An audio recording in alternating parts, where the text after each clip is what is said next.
Балыклы авылында район хуҗалыгы җитәкчеләре һәм җирлек башлыгының тырышлыгы белән федераль программа кысаларында сафка баскан яңа башлагач мәктәп үзенең ишекләрен ачты. Уку йортында яхшы билгеләр алу һәм спорт белән шөгыльләнү өчен дә барлык шартлар тудырылган.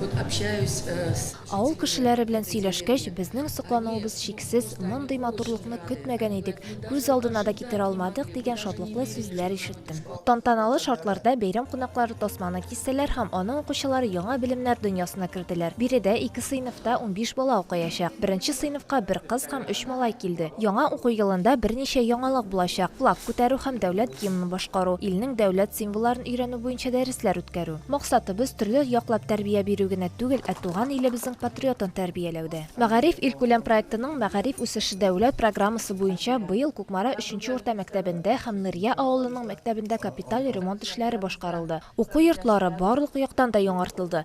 Идән һәм түшәмнәр, тәрәзәләр һәм ишекләр алыштырылды. Ел кысаларында матди техник базаны цифрлаштыру башланды. Барлык эшләр дә санитар таләпләр нигезендә башкарылган. Нырьяда 9 авылдан килеп 180 бала укый. Беренче сыйныфка 18 укучы керде. Яңа уку елында Кукмара урта мәктәбендә 2 сменада 1008 бала белем һәм тәрбия алачак. Районыбызның 658 беренче сыйныф укучысы өчен тәүге тапкыр кыңгырау яңгырады. Ата-аналарның һәм балаларның яңача җиһазландырылган мәктәп турында хыялланган өметләре акланды.